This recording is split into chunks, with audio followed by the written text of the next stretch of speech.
Hello दोस्तों, Eklavya GS classes में आप सभी का स्वागत है। आधुनिक भारत का नया चैप्टर यूरोपीय कंपनियों का आगमन हम लोग आज से शुरू करते हैं, जिसमें ये पढ़ना है कैसे कैसे यूरोपीय कंपनी हमारे यहाँ व्यापार करने आते हैं और फिर अपना साम्राज्य खड़ा कर लेते हैं। प्राचीन काल से ही यूरोप का भारत का साथ व्यापार चलता रहा है, जो मध्यकाल में भी प्रचलित था।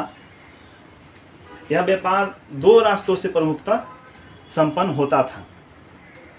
एक तो फारस की खाड़ी से होकर और दूसरा लाल सागर के रास्ते से होकर।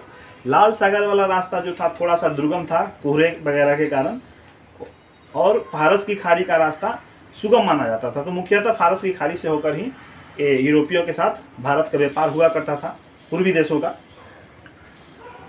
जिसमें प्राचीन काल में सबसे पहले यूनानी एशिया का जो अधिकांश व्यापार था वो अरब वासियों के एकाधिकार में था, और यूरोप का अधिकांश व्यापार इटली के एकाधिकार में था। पूर्वी देशों के गर्म मसालों का व्यापार काफ़ी महत्वपूर्ण था यूरोप के देशों से, क्योंकि ठंडे के दिनों में वहाँ खेती की सारी गतिविधियाँ रुक जाती थी, बर्फ़ जम जाता था और वे लोग मांस खाकर ही जिंदा रहते थे। मांस को काफ़ी दिनों तक अच्छा रखने के लिए मसालों की ज़रूरत होती थी, जो वो लोग मुख्यतः पूर्वी देशों से ही ले जाते थे। इस क्रम में 1453 ईस्वी में एक घटना होती है, जिसमें तुर्की जो है कुस्तुंतनिया पर अपना एकाधिकार जमा लेता है, जिससे कि फारस की खाड़ी से होकर जो व्यापार होता था वो यूरोप वासियों के लिए बाधित हो गया। तुर्की ने रास्ता देने से इनकार कर दिया। पूर्वी देशों के गर्म मसालों और भारत के विख्यात वैभव के लोभ में उन्होंने नए मार्गों का खोजना शुरू किया। 15वीं सदी के दौरान जहाजरानी निर्माण और नौ परिवहन विज्ञान में काफ़ी प्रगति भी हो चुका था। इस समय तक दिशा सूचक यंत्र का आविष्कार भी हो चुका था। नए भौगोलिक आविष्कार एवं व्यापारिक मार्गों के खोज में पुर्तगाल उस समय अग्रणी देश माना जाता था। नए भौगोलिक आविष्कार एवं व्यापारिक मार्गों के खोज में पुर्तगाल अग्रणी देश था। पुर्तगाल के जो राजकुमार थे उस समय प्रिंस हेनरी, उन्हें द नेविगेटर के नाम से भी जाना जाता है। उनके सतत प्रयासों से भौगोलिक खोजों का कार्य आसान हुआ।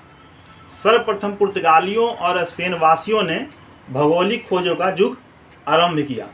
इसी क्रम में पुर्तगाल के नाविक बार्थोलोमो डियाज ने 1487 में उत्मासा अंतरिक्ष को खोज निकाला और इसे उन्होंने तूफानी अंतरिक्ष कहा।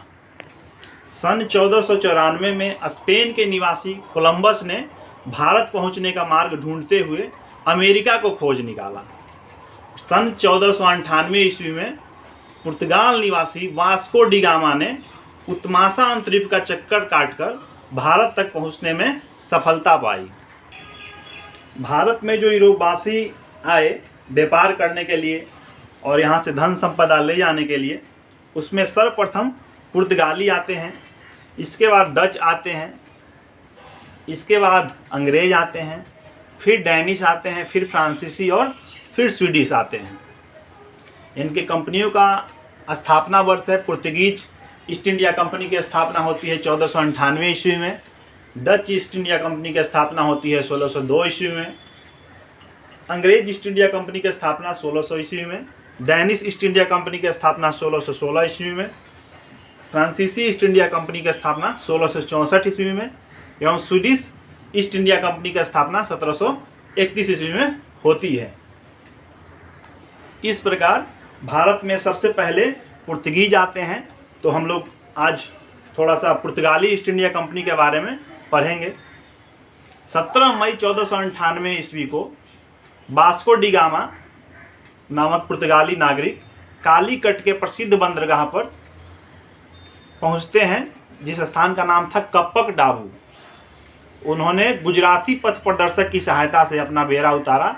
वो गुजराती पथ प्रदर्शक जो थे उनका नाम था अब्दुल मनीद।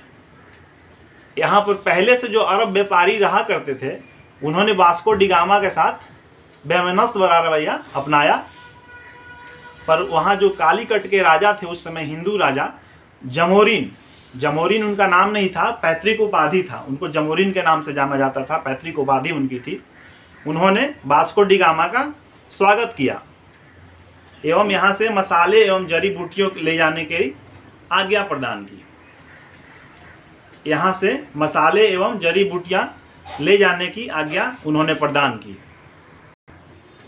वास्को डी गामा जो यहाँ से जड़ी बूटी एवं मसाले व्यापार करके अपने यूरोप पुर्तगाल में ले जाते हैं, वास्को डी गामा को जो इस व्यापार में जो इन्होंने जड़ी बूटी और मसाले यहाँ से पुर्तगाल ले गए एवं यूरोप के विभिन्न देशों में व्यापार किया, इस यात्रा से उनको यात्रा व्यय काटने के बाद भी कहा जाता है 60 गुना लाभ प्राप्त हुआ।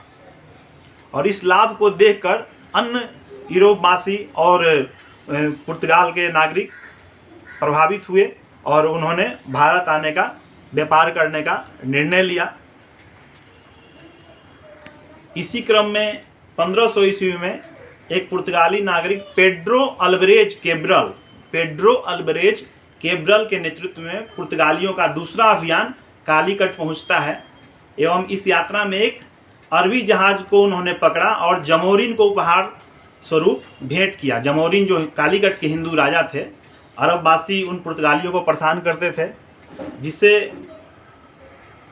पुर्तगाली अरबवासियों से परेशान थे और हिंदू राजा जमोरिन जो थे वहाँ के, उन्होंने पुर्तगालियों का मदद किया था। इस वजह से उन्होंने एक अरब जहाज को पकड़कर जमोरिन को उपहार स्वरूप में भेंट किया था। इसी क्रम में आगे 1502 ईस्वी में वास्को डी गामा पुनः भारत आता है एवं 1503 ईस्वी में पुर्तगालियों द्वारा कोचीन में पहली फैक्ट्री की स्थापना की जाती है। ऐसा सवाल बहुत सारे परीक्षों में आया करते हैं कि प्रथम नागरिक, पुर्तगाली नागरिक कौन था जो भारत आता है, या प्रथम यूरोपवासी कौन था जो भारत व्यापार करने आता है, तो वास्को डी गामा थे। एवं 1505 में कन्नूर में पुर्तगालियों की दूसरी फैक्ट्री की स्थापना भी की जाती है।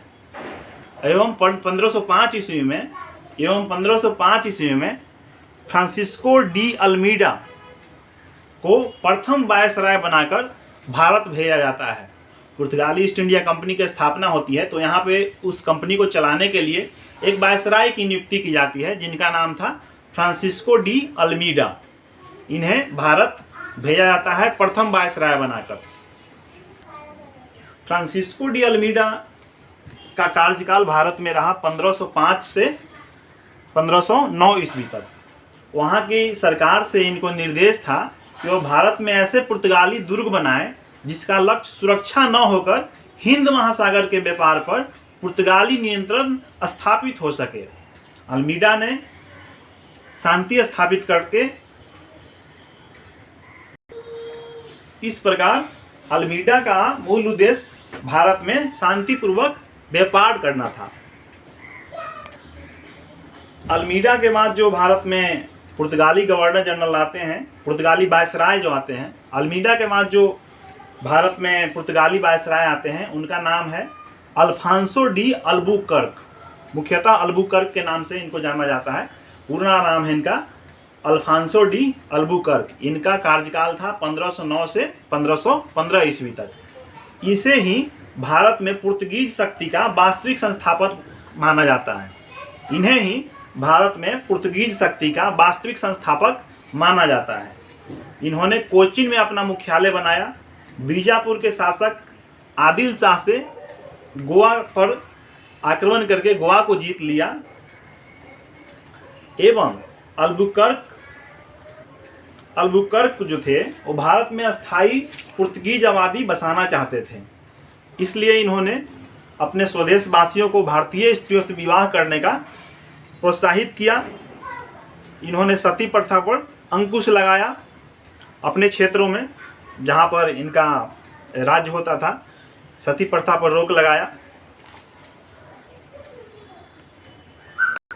कई एग्जाम्स में ऐसे सवाल आ चुके हैं जिसमें ये पूछा जाता है पुर्तगीज शक्ति का या पुर्तगालियों का वास्तविक संस्थापक भारत में कौन थे, तो उनका नाम है अल्बुकर्क, अल्फांसो डी अल्बुकर्क।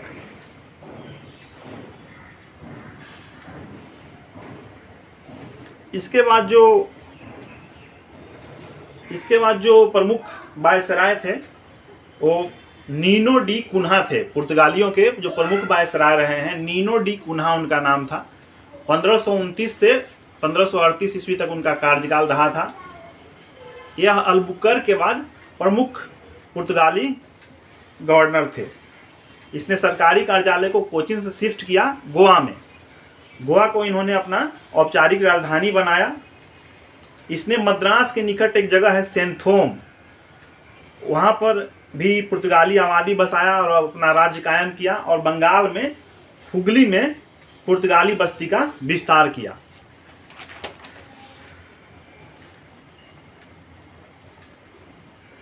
इस प्रकार हम देखते हैं कि यूरोपीय कंपनियों में सबसे पहले जो हमारे देश में आए वो पुर्तगाली आए, लेकिन ये सबसे बाद में अपने देश को आज़ाद होने के बाद भी ये यहाँ रहते हैं और 1961